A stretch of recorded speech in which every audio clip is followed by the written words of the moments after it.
NASCAR Coast to Coast, presented by Hercules Tire. 60 minutes of local, regional, and touring series interviews, news, and opinion.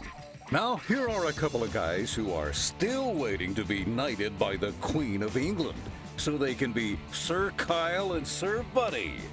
Here are our very own jesters of the track, Kyle Rickey and Buddy Long. Gilliland is one step closer to his first NASCAR championship as the ladies impress in the West. And Bonsignore closes the gap on Kobe with 2 races to go at the Magic Mile.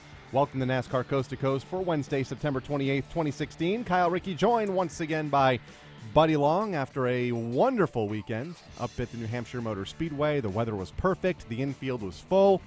I'm sorry you couldn't stay for the modifieds. You had to jet set, in big-time corporate jet after the race. But I'll tell you one thing, and Woody Kane and Glenn Jarrett and Brian Nelson, our producer for the truck broadcast, all agreed to the same thing. It was so nice, and you can attest to this very few times. So nice to get back into Concord post-race, and the sun is just setting. Right. It's not 3:30, 4 o'clock in the morning where you get back home. It was pretty nice. I mean, we enjoyed that. But, yes, I did miss the modifieds. I mean, I know in the past they have run them first. Right. But then, much like Bristol, some type of an issue hit. Time constraints force them to put it on pause, put them in the pits, bring the trucks out, and then thus it gets concluded. So they probably made the right call. After the truck race was over, you guys were in the rental car racing back to the airport so you could sit on the airplane for 2 hours and wait for the winning crew to get there. I sat in the grandstands, found a couple of friends from Thompson Speedway. You have friends up there? I do, okay. Believe it or not. And, I mean, the weather was perfect. It reminded me of, growing up in New England and going to short tracks on a Saturday night, about 67, 68 degrees, although it got a lot cooler for the ACT late model race that followed the modified race. And I think if there was one more caution in that event, we would have run out of daylight. But it's just a great day for racing. The trucks kicked things off with William Byron leading all but 5 laps, it seemed like. But the modifieds ran well. A lot of lead changes. And Justin Bonsignore picking up the race win in a wild last lap scramble. So it was fun to watch, and we'll have Justin on the show here in a little bit. Yeah, I mean, it's never disappointing when the modifieds hit the track up there, and many of them will tell you that's their Daytona, whether it be Bristol or whether it be New Hampshire. More so New Hampshire because of the drafted ability on the back straightaway and all the lead changes and all the position changes that take place. And it was interesting listening to him in his post-race conference. It hasn't sunk in yet, and I'm wondering if it still has, because New Hampshire has been one of those tracks that has eluded him, winning at the Riverheads, the Thompson Speedway Motorsports Parks, the Monadnocks, but not winning the real big one, and now having that in a really tight point battle, going to 2 tracks that both he and Doug Coby are very good at. He did take down the win, and we'll talk with him coming up in just a few minutes from now, talking about Justin Bonsignore. Ron Silk finished in the 2nd spot. Doug Coby, the series championship point leader, came home in 3rd. Matt Swanson, the highest finishing rookie, was 4th. And Ryan Newman rounded out the top 5. Still has not won a NASCAR Modified Tour event ever since the issue was found with that car that was deemed illegal about 3 or 4 years ago. But he was competitive all afternoon. Patrick Emmerling, Jimmy Blewett, Mac Zackham, Timmy Solomito, and Donnie Leah rounded out the top 10. 26 cars were on hand for the event. And I'm looking for lead changes, but there were a bunch of them, 12 over the 100 laps among 4 different drivers. Justin Bonsignore led and dominated most of the event, leading 77 laps. And you mentioned the tight point battle, 13 heading to the Stafford Motor Speedway this weekend. Yeah, absolutely. Timmy Solomito obviously still has a shot with 2 races left to go, but Justin is very focused on this championship run. They have just been phenomenal, and you would think, and I think it's this long stretch that has been different tracks. We talked about that to so many drivers during the course of the year. What's it going to be like once you hit Thompson the next time, or not Thompson, but was it Bristol? I think it was Bristol. It started. And then from there, it was different tracks every weekend all the way through the end of the season, and he's accepted that challenge. But again, it's not like he came out of nowhere. He has had a very good, consistent season, lying in the weeds, so to speak, and just now is forged up a little bit further where he's a little bit more consistent with wins and second-place finishes. He's not going away. Can he catch Doug Coby? We'll find out here in the next 3 weeks. The NASCAR Whelen Southern Modifieds, they were also in action this past weekend. Their penultimate race of the season at the Caraway Speedway. The Caraway 150, George Brunholzl III was able to pick up the win over Burt Myers, Jason Myers, Andy Seiss, who lost even more ground to Burt in the run for the championship. Danny Bone rounded out the top 5. You look at the rest of the top 10 finishers there. The championship, I think, pretty much over right now between Burt and Andy as they go to the Charlotte Motor Speedway in just over a week from now. Yeah, 22 points is the gap. And as you alluded to on last week's show, when you get to Charlotte, both Burt and Andy are very good at this racetrack. It's really going to take something of major proportions to put Burt probably and the tail end of the field, and Andy would almost have to win. It's going to be pretty tough for this to happen, and it just continues on with what has been a great season for Burt, winning the Bowman Grade Championship and just not showing much of a chink in his armor this year. Need a big car count for Andy to have a shot. I think, just 11 cars at the Caraway Speedway. We've averaged 15 or so here in the second half of the season. For Andy to have any shot at all, you probably need 20 cars probably to take the green flag on that quarter mile. And you mentioned, like, Ryan Preece, if he's available, he could be one of those drivers. He's going to be in town for the Xfinity Series race that weekend anyway. That would be a car. I mean, you never know who's going to pop up, whether, it's another couple Northeastern drivers that may show up, but you just don't know. But you're pretty close probably to that 15 to 17 mark as far as drivers, so that's going to be tough. One's going to have to win. One's going to have to finish almost dead last. Right.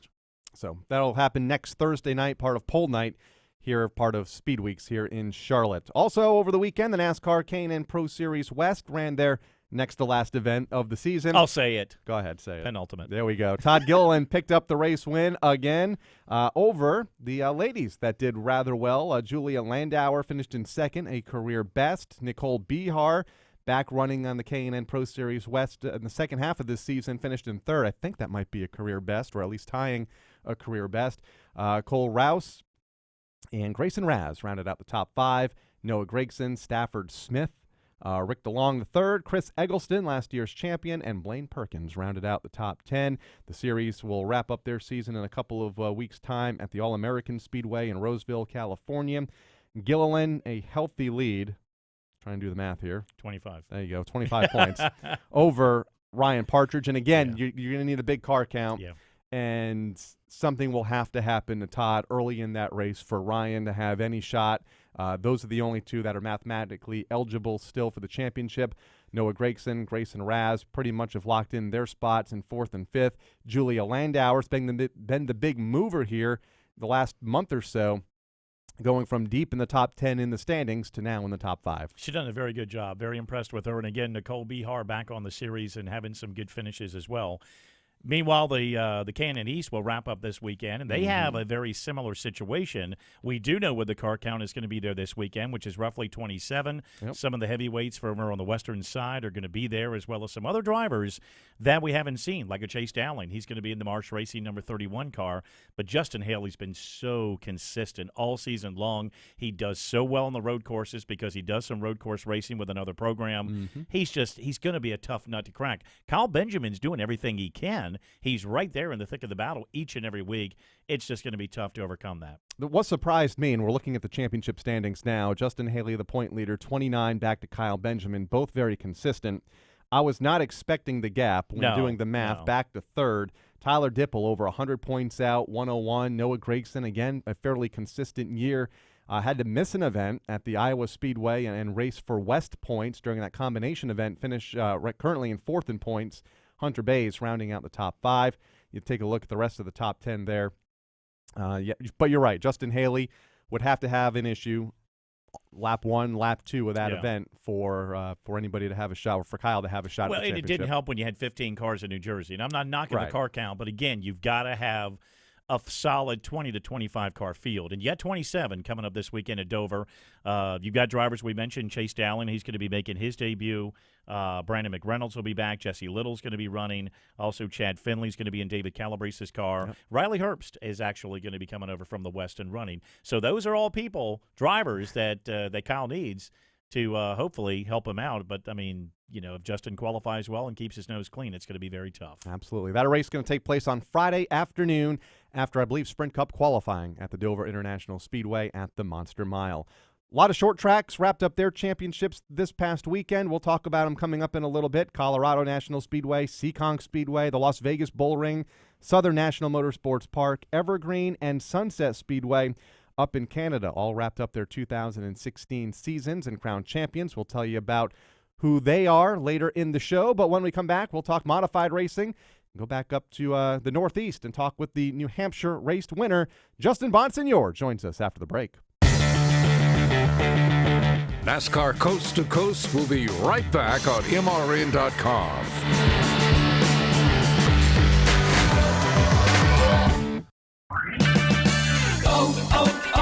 O'Reilly. A dead battery can leave you stranded, so get yours tested for free during Superstart Battery Month at O'Reilly Auto Parts. Need a replacement? Purchase a Superstart Extreme or Superstart Platinum battery and get up to $25 in O'Reilly gift cards after a mail-in rebate. O'Reilly Auto Parts. Better parts, better prices every day. Limits apply. See store for details. O'Reilly Auto Parts. From work life to nightlife, from home to the road, your day can take you anywhere. These fast-paced times call for Wrangler Advanced Comfort jeans. Advanced Comfort is designed to keep up with you, no matter where you go or what you're doing. They're made with 20% stronger denim and 4-way flex technology that moves with you. Wrangler Advanced Comfort. Go anywhere, look great, and be comfortable. Wrangler Advanced Comfort jeans. Try on a pair today.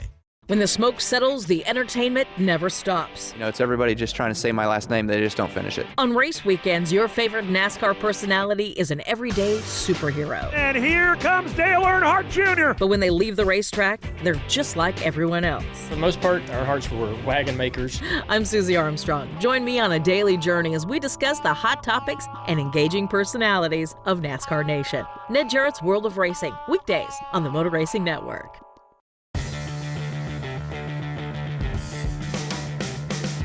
This is NASCAR Whelen Modified Tour driver Woody Pickett, and you're listening to NASCAR Coast to Coast on MRN.com. Now back to Kyle and Buddy. Not the day Woody was hoping for at the Magic Mile, a 24th place finish involved in an early race incident on the front straightaway. He did. He did, and he even argued that apparently to series director Jimmy Wilson after qualifying was postponed, and he thought they would start on points, which would put him deeper in the field. And to his surprise, they actually started the field by practice speeds, which he led from earlier in the day or earlier in the weekend. So, but it got caught up in a mid-race wreck on lap 27. Very similar incident to what Bobby Santos was caught up in, and unfortunately Santos finished in the 26th spot. One driver that avoided all the problems on Saturday afternoon in New Hampshire was Justin Bonsignore, mainly because he was at the front of the field for most of the event, leading 77 of the race's 100 laps, and he joins us on the guest line now. Justin, it was fun to watch on Saturday. Welcome back to NASCAR Coast to Coast, and congratulations on finally getting that win at the New Hampshire Motor Speedway. Thanks, guys. It's a pleasure to be on, as always. It always means we're doing something right, that's for sure. Has it sunk in yet? I know that after the victory, there was a lot of things going on, a lot of celebrating going on in Victory Lane, a lot of great times. But I know this is one that you've really been going after. You've been trying to get for several years. Has it kind of sunk in now that we're sitting at Wednesday? It's getting there. More and more each day. You know, you find somebody's cell phone video or just some pictures and stuff like that. And it's sinking in more and more, and it's getting more and more special every day. It's definitely a big one on our series, and I'm really proud that we were able to get the Victory Lane there. Let's talk about the race for a moment. Car seemed good in the first half of the event, challenged a couple of times for the race lead. You had that midway break. Did you make any adjustments to the car to make it in better for the second half, or were you pretty much content with how things were going? No, we actually left the car alone at the intermission. Hindsight, we maybe should have freed it up just a touch. We were a touch too tight in the second half, and I think that allowed the guys to hang with us a little better, but had a really good car, and I knew right from the drop of the green that we had a really good car, and I said right coming to the pace laps that we have to be aggressive, get to the front, lead laps, and just was able to get to the lead as quickly as we did, and just be able to control the race. You know, guys would pass me, and I would just pass them right back, and just wanted to stay in the lead as much as possible because if a caution were to come out, I didn't want to have to restart second on the bottom and potentially get shuffled out. So just was one of those races where I was aggressively patient, and luckily for us, it all worked out. That green white checkered, honestly, I think was a blessing the way we were able to pin Doug on the bottom and get a good shove from Ron, and then we actually got a big lead, which was a little nerve-wracking coming to the white, but Ronnie bobbled a little bit down in 1 and 2, and made the back straightaway a little bit easier for us and just was able to bring it home nice and smooth. Now, we know what the trucks have to go through to negotiate through a corner. I mean, doing the truck broadcast, I mean, some of them, like Matt Kraft and Timothy Peters said, we'd love, in a perfect world, to put that left front tire right on the seam, the yellow line, which is the seam that separates the apron from the track itself. But for the most part, in order for them to get around that track through the turns pretty comfortably and successfully, they kind of had to be up in that second groove to a degree to get the truck set. What's the biggest difference between that for you as far as the modified? Is it working better for you in that second groove? Do you prefer to be down on the bottom of the racetrack with such small degree of banking there? I really thought the track has widened out a little bit as far as grooves are concerned the last year or so. We were able to, run the middle to upper groove, of the track and still be good. But then towards the end of the race, we were kind of, in the bottom half of the, not right on the yellow line, but, maybe a groove off that.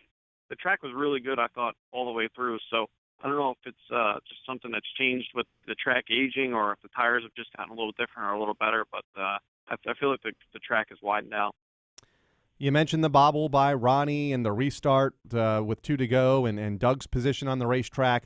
A lot of things going through your mind when racing at New Hampshire, keeping an eye on the mirror while trying to negotiate the course out the windshield. A lot of drivers call it, from the modified garage, the Daytona and Talladega of your series.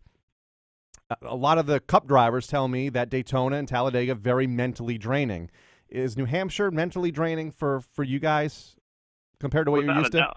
I mean, it's especially for me. I haven't been in that position hardly ever in New Hampshire to control the race or control the pace and have to watch the mirror as much as I did. It's just one of those things. You get a good run and you hear your spotter say clear by one, and then they're coming back to your bumper. You want to protect the bottom, and you don't know if the guy's going to make the slingshot on you and you're going to get shuffled or if he's just content to ride. But fortunately for us, Rowan was really consistent. I guess comfortable in running second for a while there, and he knew we were very adamant about leading laps, and he just stayed to our bumper for a while. So that definitely took the strain off of maybe passing each other every straightaway of every lap. But it wears on you, and you're counting the laps down in your head, hoping it gets to the end, and then of course it gets to the end, and there's the infamous green-white checkered. So it's definitely one of those draining races, but a lot of fun at the same time to be able to maneuver our cars the way we do. Now a 13-point gap with 2 races left to go, 2 tracks that you and Doug are very familiar with. You've done very well at, starting with the fall final at Stafford Motor Speedway. Moving aside from that for the moment, Kyle and I were in the pits a couple different times, but one of those times talking to your dad. Never had a chance to say hi to you. I waved at you from a distance, but I was observing. We always observe when you're in the pits and chatting with somebody. You had your entire crew around. You guys were carrying on, having a good time. Very loose atmosphere. One pit over, there's Doug Coby, obviously talking to a couple of his guys, focused. I think he was flipping a house on his phone probably is what he was doing. But you guys are side by side, but it looks like you guys have a very good laid-back mentality in the pits, but very focused when you get on the racetrack. You guys look like you're in a very good groove right now. Yeah, without a doubt. You gotta be relaxed and having fun at the racetrack. We're still at a level of racing where it's all about having fun, but at the same time, when it's time to get serious, everybody on the crew knows their job and they know what is expected of them and what needs to get done. And when you're going to the track and you're as fast as we are every week, it definitely it makes it even easier to have fun, and everybody just gets along really well. We rent a house at New Hampshire for the weekend, and we all hang out, have some beers and just enjoy ourselves for the weekend. And it's a big family, and it's a good time, and it definitely makes it easier when you're relaxed to go out and compete at a high level. What's clicked here in the last 6 weeks? We've had you on the show a few times now. You've had 3 wins this season, and they've all come since the August event at the Thompson Speedway. Very consistent in the first half of the season, and we'll take Bristol out of the equation. But outside of Bristol, the second half of the season, you guys have been almost unbeatable. Yeah, I've been asked this a few times now, and the only thing I can come up with is we moved the race shop from the island to Connecticut to be closer to Billy's house and make it easier on Billy. And that happened at the first New Hampshire race, and since then we have one finish outside the top 5, and that was the wreck at Bristol. So I don't know if it's just everybody's more relaxed. I'm not in the shop having to worry about if I wreck the car. I got to work on it all week with them. I don't know. Things are just clicking right now. Billy's home. He's not traveling 6 hours a day back and forth to his house, and I think it's just more time in the shop for him to pay even more attention to detail, and it's definitely helped. Not to say we didn't have great cars or whatever, the whole time, but I don't know, maybe there's just a touch better. He just had a baby. His life's calming down again, and I guess as calm as having a baby could be, but just everything's clicking right now, and I think a lot of it's momentum, and we're just really hitting it off with the setups, and he knows what I'm looking for in the car, and I know what I have to explain to him to get what I'm looking for. So everything's just clicking right now, and it's one of the best times of the year to have that. So suffice it to say, if the roof blows off Billy's shop, they're not moving. They're staying exactly where they are. You're just working the outside. You're staying at Billy's. That's a given. Hey, I want to take a quick moment and really get the Bonsignore family across the board, because obviously we got to see Dad, and Matt just messaged me a while ago saying that he was going to have a chance to listen to us talk on the air today. Kyle's had a very good season. Looks like he has really developed more and more on the southern side. Kyle's your cousin. Your brother Matt helps him down here in the south, and it seems like it's been a good year for the Bonsignore clan overall, both in the north and also the Whelen Southern Modified Tour. Yeah, without a doubt. They've been taking their lumps as far as the finish of the races have gone, but they've had a lot of speed, and it's just a lot of it is with seat time, and they got a crew chief that just came in now that's starting to help them out, and it's showing even more. They're just learning how to run the races. I think with the pit stops and stuff like that is their only struggle right now at some places, but the speed is there, which is always cool to see.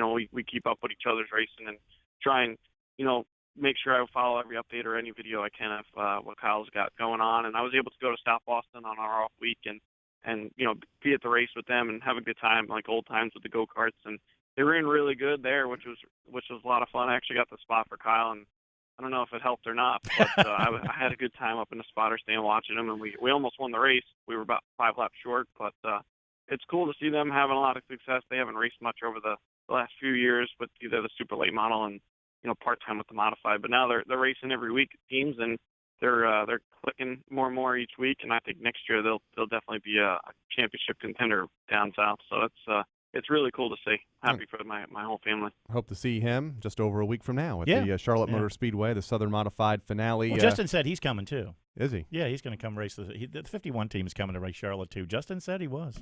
Didn't you, Justin? Yeah, no big deal. A week before the championship, we'll come down and run Charlotte. And, of course, that race will be sandwiched in between Thompson in 2 weeks and Stafford this week, the fall final at the Stafford Motor Speedway. 3 races there this year, Justin, already. For you, 2 fifth-place finishes and a second.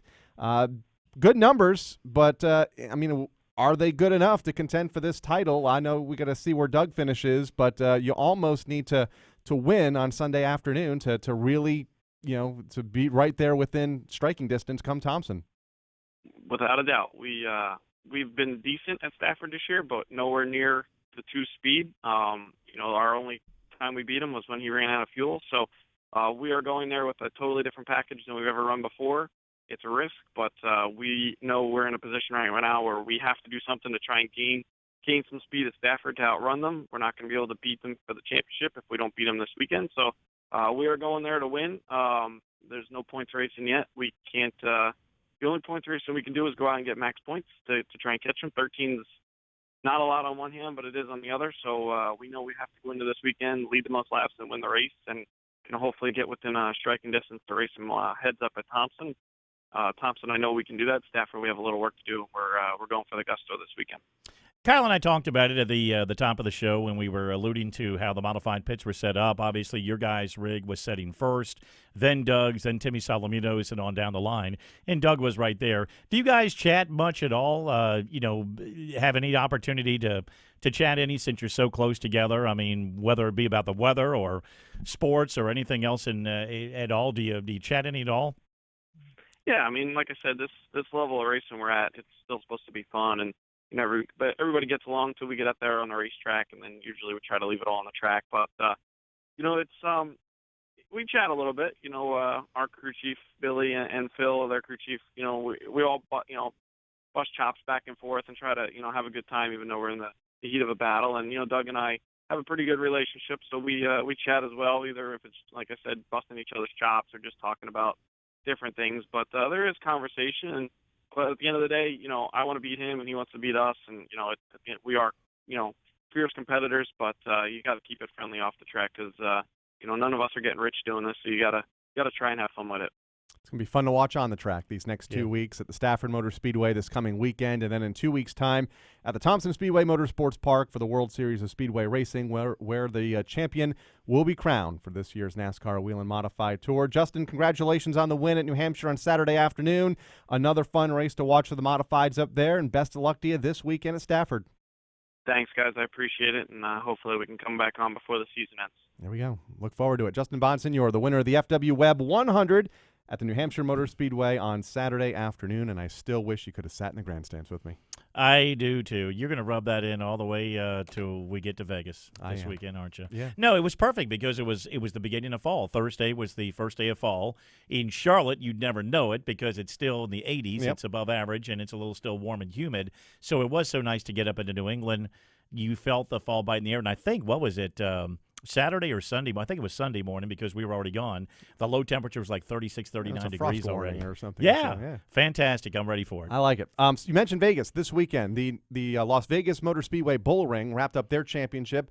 Justin Johnson picked up his third track title, first in the late models this past weekend. We failed to mention at the top of the show, he'll be joining us here on the program as well, another one of the NASCAR Wheel and All-American Series competitors.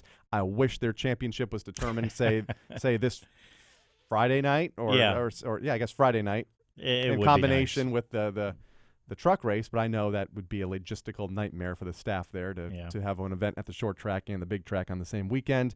It's still a bucket list item, though, to get out Absolutely. there for the Bullring. We'll talk about the Bullring coming up in a little bit on the West Coast, but we're going to talk about an East Coast Bullring next in the Riverhead Raceway on Long Island in New York. Their track champion for the Modifieds, Shawn Solomito, will join us after the break. Coming back with more of NASCAR Coast to Coast, it's Kyle Rickey and Buddy Long right after this. From work life to nightlife, from home to the road, your day can take you anywhere. These fast-paced times call for Wrangler Advanced Comfort jeans. Advanced Comfort is designed to keep up with you, no matter where you go or what you're doing. They're made with 20% stronger denim and 4-way flex technology that moves with you. Wrangler Advanced Comfort. Go anywhere, look great, and be comfortable. Wrangler Advanced Comfort jeans. Try on a pair today. Motor Racing Network has always been your source for motorsports coverage when you couldn't be at the track. Now, never miss another minute of our breathtaking coverage with the MRN app, available on your iPhone or Android device. This free app delivers all the latest news, locates nearby MRN stations, streams your favorite programs, and is your home for live Sprint Cup practice and qualifying action. Search MRN in the App Store or on Google Play. It's the Motor Racing Network at your fingertips, and it's available for free right now. This is NASCAR K&N Pro Series East driver Allie Kern, and you're listening to NASCAR Coast to Coast on MRN.com. Now back to Kyle and Buddy. All right, thank you very much, Allie. She has a good-looking race car that she'll be running this Friday at Dover. Bright red. I forget the sponsorship. She posted the picture of it on her social media device or social media platform yesterday. And looked really good. And Rev Racing is the defending champion up there. You and I actually probably, I don't know, you were probably already at the track at Vegas. I was still in the hotel room. But we were listening to the broadcast because Joe and Jeff and the MRN gang did the K&N Pro Series East race last year and watched Colin Cabry have a very, very good run. Absolutely. I forgot about that. Colin Cabry ended up in the winner's circle a year ago at the Monster Mile. Again, they will run on Friday afternoon. Let's go and talk to one of the newest champions for the NASCAR Wheel and All-American Series for this season. Riverhead Raceway wrapped up their season this past Saturday night as far as points are concerned. And for the second time in the last 4 years, Shawn Solomito is crowned track champion. Shawn, welcome back to NASCAR Coast to Coast, and congratulations on another successful season on the island. Hey, guys. How's it going? Thanks for having me on. All is well. Got to be proud of what you and your team has accomplished this 2016 season up at Riverhead Raceway. Kind of bring us through your season and championship night this past week on Saturday night. Yeah, we made some changes during the off season. We switched our Riverhead car over to a spec motor and pretty much made it a twin to our tour car. And we unloaded, pretty fast right out of the box. We won the first 2 weekends there, and we we were pretty good all year. I mean, like our bad finishes were like a fourth or a fifth at worst, and we got the point lead early the first 2 weeks, and there was points for heat races and everything, so they were pretty important all year long. But we pretty much stayed out of trouble all year and ran up front and just was very consistent all year. So we were able to build up a decent point lead coming into championship night, and we just really kind of had to make sure we didn't get into any trouble or any part failure to put us out to lose a lot of points. So we were in good position, and I happened to get to the lead there on the first feature, and that was what I won that race and wrapped up the deal there on the first feature. And to cap off a good Riverhead season, you also had a very good mod tour run just a few weeks ago there at Riverhead, and it just seemed like old home week when you looked at it. Justin Bonsignore coming away with the victory. Your brother, Timmy, you guys had a very good battle going on. Chase Dowling, another former karting competitor, that came in the ranks a little bit behind you guys in karting. Craig Lutz was up there. Tom Rogers Jr., a local driver that you battled for the championship with this year. It looked like one of the more entertaining and fun tour races for you guys at Riverhead as well.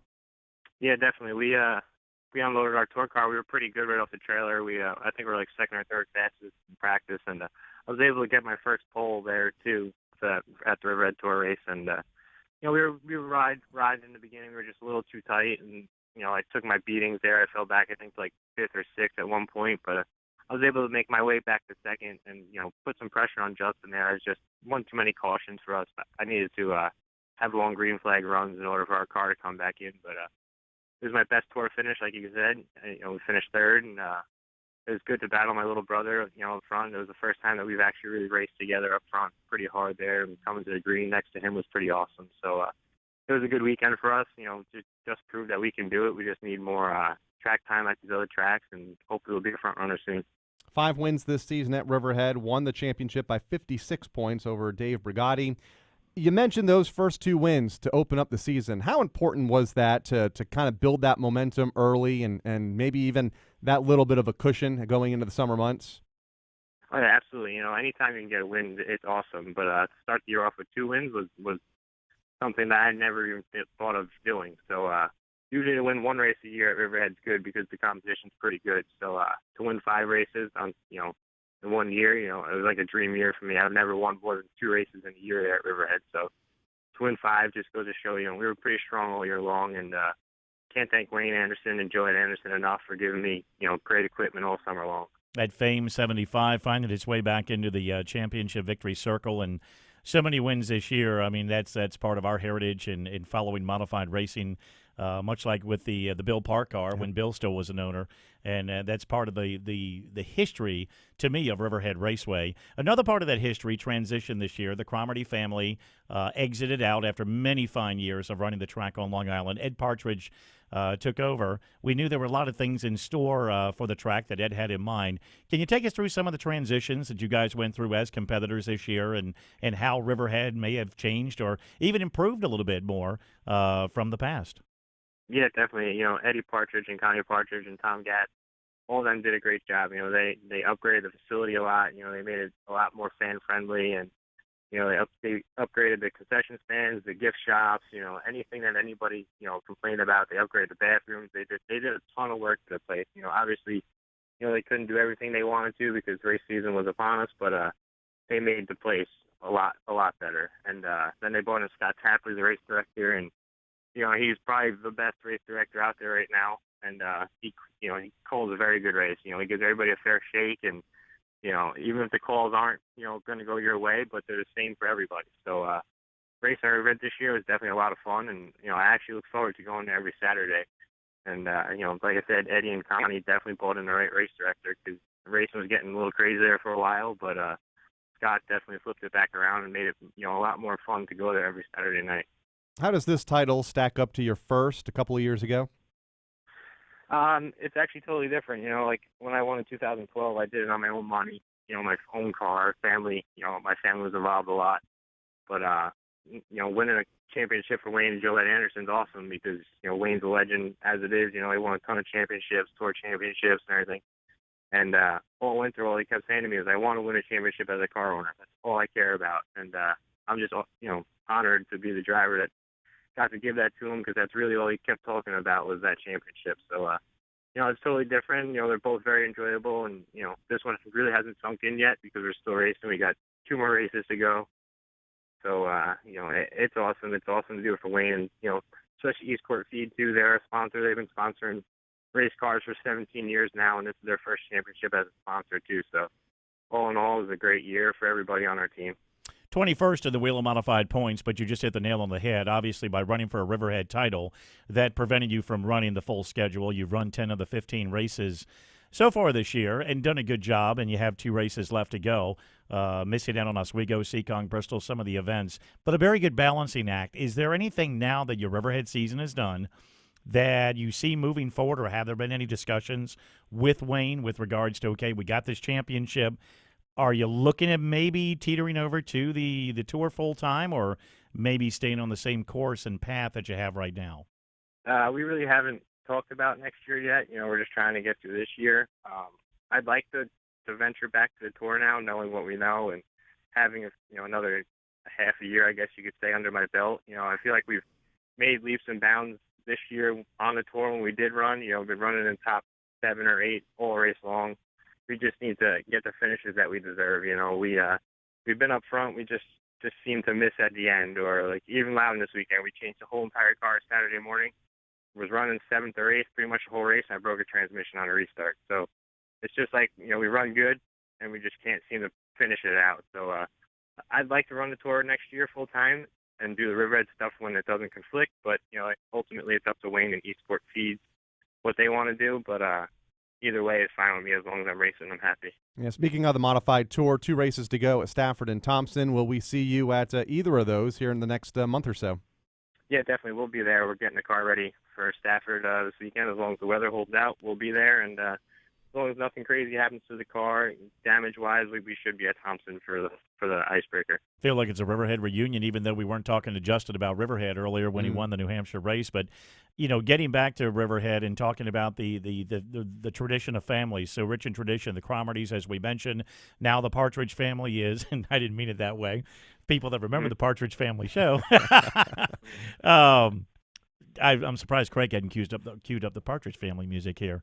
But the family tradition, I mean, the Bonsignore family was so rich in tradition there through karting and modified racing, and your family is too. We've talked about you and Timmy. Jerry's raced. Your mom, Linda, she's been a big part of it. It's got to be such a great atmosphere out there when you have such great family involvement. Oh, yeah, absolutely. Family's everything to us.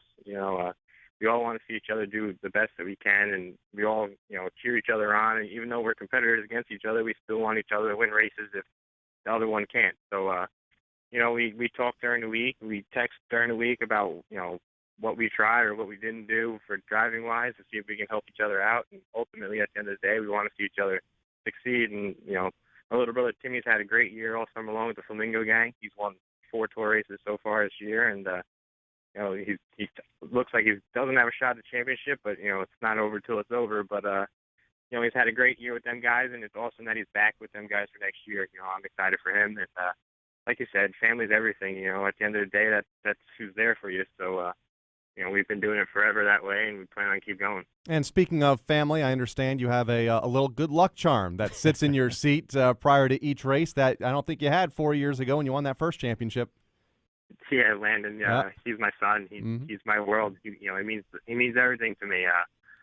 Even when we're having a bad day at the races, I can go out in the stands and see him, and you forget about what's going on back to the pit area, or the bad luck that's going on. Because he just puts a smile on your face. But he's awesome. He's a lot of fun. He comes to the shop 3 or 4 nights a week and walks around with wrenches in his hand, pushing tires around. So it takes the pressure off of me and makes it a lot more fun.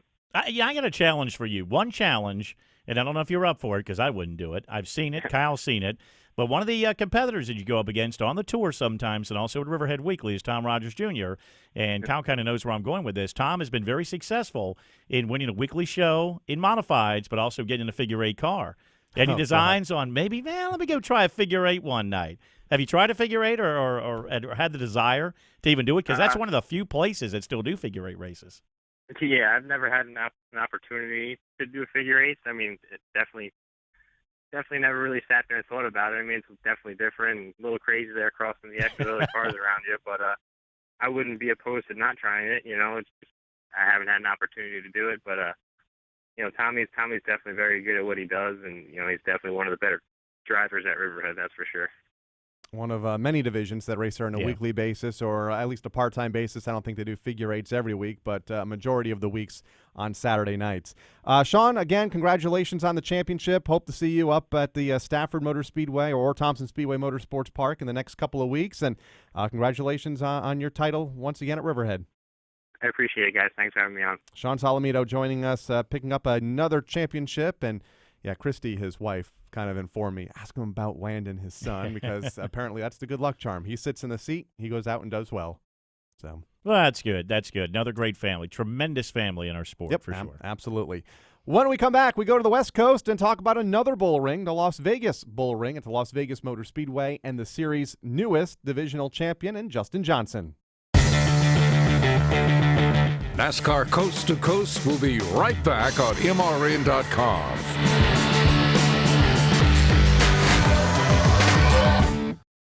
Whatever you drive, wherever you go, Hercules Tires will get you there, whether you're running on dirt or running a job. Our dependable, high-quality tires are the perfect fit for your needs. For unmatched value, selection, and warranty with industry-leading road hazard protection, there's only one choice: Hercules Tires. To learn more, visit HerculesTire.com or call 800-677-9535. Hercules Tires, ride on our strength. If you haven't checked out MRN.com's exclusive online programming, you've missed a lot. MRN Motorsports Monday. Review and preview the NASCAR weekends. Winged Nation talk winged sprint cars. The latest from the NHRA on the straight line. Dirt, late model, modified, and big block modified talk. Slinging dirt. NASCAR regional, local, and international series on NASCAR Coast to Coast. Exclusive original online motorsports talk on MRN.com. Stay up to date with the latest news from the NASCAR Garage weekdays on NASCAR Today, midday. We can enhance the fans' experience, and I think that's what we really need to zero in on and provide. Hear from the drivers and teams as they chase the 2016 championship trophy. Change is good in our sport. It re-energizes people, makes everybody, step up to the plate, so to speak. NASCAR Today, midday, weekdays on the Motor Racing Network, your source for NASCAR news.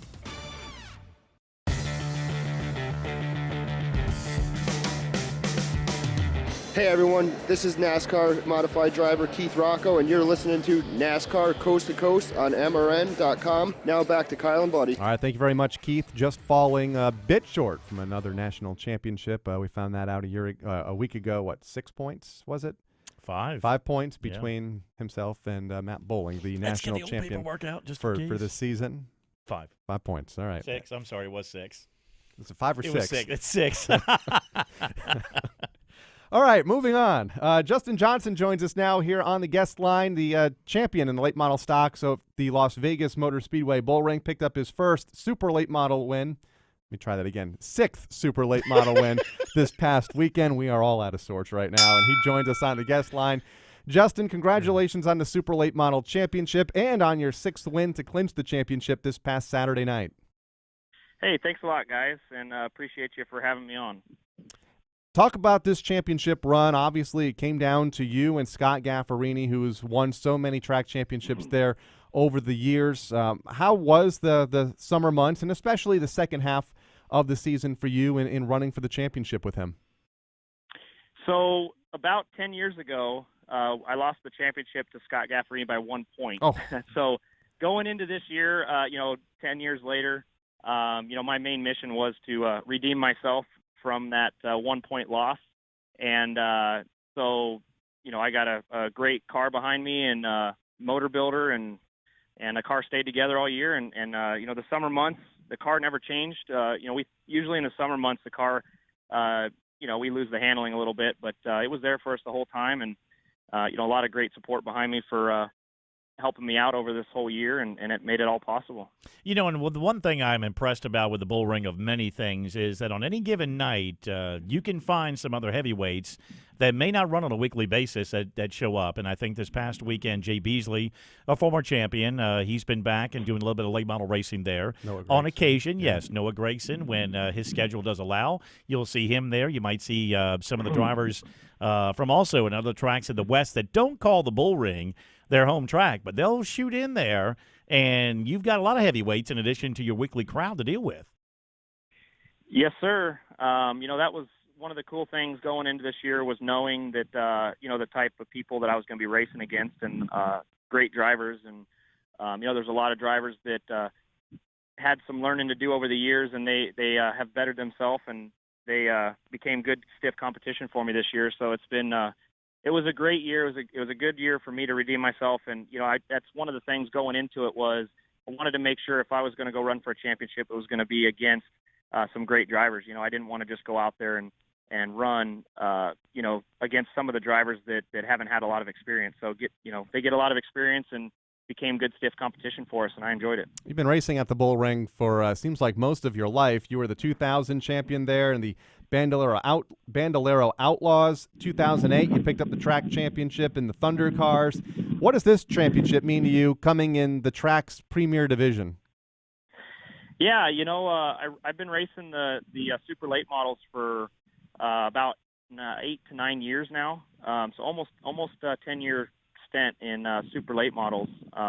Actually, no, 11 years. Gosh, it already has been over 10 years. But one of the things that running that long in that car, trying to fight for a championship, that was one of the things at the Bullring that was really challenging. Just because of all the good drivers that have come out of that place. And, I won the championship at Irwindale in 2010, the Super Late Model Championship there as well.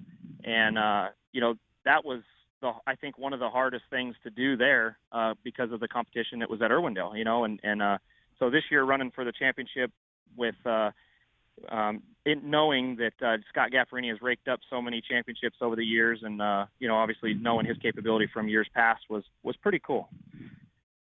Is there any possibility or discussion on the forefront about possibly moving up into a possible K&N ride or some other type of a touring series? Are you pretty content with what you're doing there at the Bullring? So I guess it's like any driver, it just takes money. But I would love to move up and keep running. I ran the K&N series a few times a couple years ago, and I had my opportunity to run in the truck series for about 4 races back in 2011 with Vision Aviation Racing. And, we just ran out of money. And same thing right now. I just don't have the funding or the backing to try to get me back into a truck or a K&N car. Obviously that's one of the things I'm working on right now is definitely trying to figure out what I'm going to do next year. Is it going to be a Lucas Oil modified, or am I going to try to scrounge up money to run a K&N car? But one of the things that's been holding me back is I just don't want to go, spend a tiny bit of money and just go around and get lapped and not have a chance at winning, So unfortunately, trying to find the money to go out there and run with a competitive team is what's holding me back. I've had a lot of opportunities to get back into some of the upper series, but they're very small opportunities, and I don't think my chances of winning are very high if I took those opportunities. So like I said, it's just what's holding me back is just trying to find the funding right now to get into a good seat. Got to be at the right opportunity at the right price. And that sack of money is in that desert somewhere. It just got to find. Got to get that. You got to get that. What do you want to call it? I don't know. Finds things under the ground. The metal Uzi detector? what's it? metal detector. Thank you, Craig. Yeah. They take the smart bone out of your brain when you get on the air, I think, because you never find the words that you want. But it's out there somewhere, Justin. Speaking of the desert, you guys take a 6-week break during right after 4th of July. It's hot, and it's still hot out there. We're going to go out there tomorrow. How does that, does that pose any issues on race nights, trying to compete in 110-degree temperatures sometimes? I mean, it's warm out there. Yes, and, I lose about 10 pounds of water weight in those summer months when I'm running. If we run a long race, obviously the 2nd of July race that we have, it's 76 laps at the Bullring. Obviously the cars are about 150 degrees inside, and and it's 110 degrees outside. So it's the cars get hot, obviously, and all that heat transfers to us. So yeah, it's tough to try to get obviously us keeping us cool, but there's been times where you get out of the car and feel like you're going to pass out because of the heat itself. But I think one thing that's this year that's helped is when knowing that it's going to be hot and kind of making the adjustments to the car and to your driver's compartment to accommodate that heat, trying to keep it cool. So we did some of that stuff. It helped us out. I've been trying to work with for years, been trying to tell the track they should run in the wintertime. Yeah. In the summer out here, especially when it gets up to 110, 120 degrees out here in Nevada, it'd be very smart to sit out the four months that it is about 120 degrees out here and, just run the wintertime. But I think that would conflict with the NASCAR point system and stuff like that. So I think that's why they don't do that. Just out of curiosity, what is the coldest winter day that you have in that area? I've seen it as low as 8 degrees. Wow. Yeah, believe it or not, it's the desert. It gets cold out here. So I'm one of the instructors out at the Ron Fellows Performance Driving School out at Spring Mountain, which is, about 40 miles outside of Vegas. And, I've showed up obviously to the track in the morning. It's been 8 degrees. It doesn't get over 30 degrees, which again, some people are laughing right now going, man, that's summertime to us. But, out here in the desert, for us guys that are obviously in temperatures at 65 to 110 all year long, those temperatures getting below the 50s is cold for us. So it's one of the things that, we know going into the winter months it's gonna be cold. What's the rest of your season look like out there? I know the track will host the Senators Cup Fall Classic coming up on October 22nd. That's what's left on the Bullring schedule. What's the rest of your season look like? So that's the rest of my season right now. Just looking for sponsorship for the next year, and that Fall Classic 150 lap race. They're going to put up 15,000 to win for that race. So if there's anybody listening right now that runs a super late model that if you want to come on down, we need as many cars as we can. It's a great show, and the 15,000 to win is going to bring a lot of people, I think, around from the West Coast area. So we'll have a lot of good competition out there, and that's what I'm going to try to do next is go run that race and see how we fare against other great drivers coming from all over. Despite the fact that it's in the middle of the desert, it's summertime, it's very hot, even if you skip part of the summer, take us through a typical night. I mean, the energy of that racetrack. I've got to believe there's a great crowd that's there. Obviously, when we look at the car count and the variety of different divisions that are running, there's plenty out there. It's got to be just ecstatic out there. Oh, it is. And, one of the things I always pay attention to is kind of the fans, seeing their energy and kind of feeling what they're, seeing when they come here, and kind of always like to put a good show on for them. And, I notice, even though it's very hot out here in the desert during those times, there's always a line that's at the gate waiting to get in. And then when they get in, they sit on the hot bleachers and, they start piling in before qualifying even. The gates open and there's people trying to get in right away. And so we get good turnouts out there. And the fans keep everything going for us, so we appreciate them. But and the energy from all the drivers, at the drivers meeting, you kind of feel it. And everybody's wanting to run for wins and championships, and obviously everybody's trying to follow in the footsteps of their favorite NASCAR driver that made it from a local track. So it's really cool. It's cool to see a lot of the young kids now kind of going through what I went through when I was their age, and still has the energy that it did when I was really young, and it's pretty neat. Will we see you at the big track this weekend? I'm going to actually be out of town. I'm going to do something for the wife, But no, my buddy Tommy Joe Martins, he runs the 44 truck, and I was going to go out there and help him out this weekend, and but he's not. I'm going to be out of town. And like I said, I wish there was an open seat in the trucks and someone was calling and said, "Hey, JJ, grab your stuff, let's go." But because it is in my hometown backyard. But, so Tommy Joe comes, Buddy comes, what's Kyle that? comes, Tommy Joe comes to town, Buddy comes, Kyle comes to town and Justin bolts. He bolts. I know, and it's funny because this was my wife scheduled. That's one thing. I got a very supportive wife for my racing over the years, and she gives a lot for me to do what I do, and so there's very few times I get to give for her. So this is a good opportunity. She has something she wants to do out of town, so I'm giving, and I'm going to go with her and support her with what she's doing. So there you go. Thanks for her for doing that, and wouldn't be as fun without her. Absolutely. Well, congratulations on the championship. It's been fun to watch you and the rest of the crews out there at the Las Vegas Bullring this season, and we'll see you at the banquets here in December. Yes, sir. Thank you very much. All right, that is Justin Johnson, his third track championship and first in the super late models at the Las Vegas Motor Speedway Bullring. When we come back, we'll review this past weekend and have some other short tracks crowned champions as well across the country. We'll tell you who they were after the break. Coming back with more of NASCAR Coast to Coast, it's Kyle Rickey and Buddy Long right after this.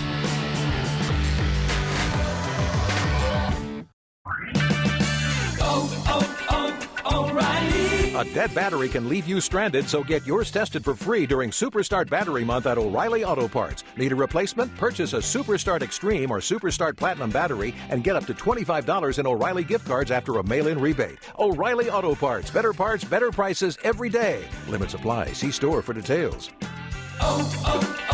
O'Reilly Auto Parts. From work life to nightlife, from home to the road, your day can take you anywhere. These fast-paced times call for Wrangler Advanced Comfort jeans. Advanced Comfort is designed to keep up with you, no matter where you go or what you're doing. They're made with 20% stronger denim and 4-way flex technology that moves with you. Wrangler Advanced Comfort. Go anywhere, look great, and be comfortable. Wrangler Advanced Comfort jeans. Try on a pair today. This is NASCAR K&N Pro Series East driver Ruben Garcia Jr., and you're listening to NASCAR Coast to Coast on MRN.com. Now back to Kyle and Buddy. 6 NASCAR tracks wrapped up their 2016 regular point seasons this past weekend. They include Colorado National Speedway in Daytona, Colorado. Brett Yackey won the final 2 late model features of the season this past Saturday night. More than good enough to win the championship by 83 points over Wade Grove. So they wrapped up their 2016 season at Colorado. Yeah, Southern National Motorsports Park also had championship night. Ricky Jones III and Andrew Grady took the wins. Tyler Matthews was 4th and 8th, but came away with the championship. They do have a Thanksgiving Classic coming up Thanksgiving weekend. Seekonk Speedway in Massachusetts. You had Fast Freddie Estelle pick up the Pro Stock win on the final night of the season. Dylan Estrella won the final late model points event of the year. Dylan picked up the late model championship, while Tom Scully Jr. won the Pro Stock championship. They'll host the DAV Classic this weekend. Dominion Raceway, Thornburg, Virginia, wrapping up a very successful first season with Jeff Oakley winning on championship night. But coming away with a victory in the championship was Nick Smith. He was the runner-up over the weekend. They do have a 75-lap late model event coming October the 8th, but he is the first Dominion Raceway champion. Sunset Speedway in Ontario, Canada. They had their Velocity weekend this past weekend. Gord Shepard won the late model race and the 2016 track championship.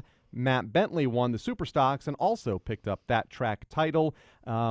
There's another Lapsevich, too, to keep an eye on. Traden Lapsevich, the younger brother to Caden, finished second in that Superstock event. Rich Klauser took the Marion Edwards Memorial for Super Late Models at New Smyrna Speedway. They still have a little ways to go before they crown their champions, but Brad May is the current point leader. Pro Late Models back on the board this weekend. And Kern County Speedway, or Kern County Raceway Park in Bakersfield, California, they ran this past weekend. Not their final event of the season, but Buddy Shepard did claim yet another late model win. I think he's won all of them thus far. He's just rolled this season. Mike Mason won the spec modified feature. They have one event to go. Championship night set for October 15th. Just want to update folks. South Boston Speedway, they are just wrapping up a very successful year. We mentioned last year a lot of capital improvement projects were going to be taking place. It started at the beginning of this year with new grandstands or a new section of grandstands. The milling process of asphalt is started today. I think it's going to take a couple of days. We'll have brand new asphalt on the track. They also are going to improve the lighting, the sound system, scoreboards, playground for the kids. It's already a successful track inside the gates. outside the gates, it's successful as well. And we're seeing a lot of those improvements at several short tracks across the country. Yeah. Waterford Speed Bowl has done that up in Connecticut. Riverhead Raceway as well. Want to thank our guests on the show this afternoon, Shawn Solomito, Justin Johnson, and Justin Bonsignore. For Robbie Mays and Craig Moore, he's Buddy Long. I'm Kyle Rickey. We'll see you back here next Wednesday on NASCAR Coast to Coast on MRN.com. This has been NASCAR Coast to Coast with MRN short track experts Kyle Rickey and Buddy Long. Tune in next Wednesday at noon at MRN.com for more talk from NASCAR home tracks and touring series. NASCAR Coast to Coast is also available on demand in the MRN.com Media Center or download from iTunes or Stitcher. NASCAR Coast to Coast is a production of the Motor Racing Network. All rights reserved.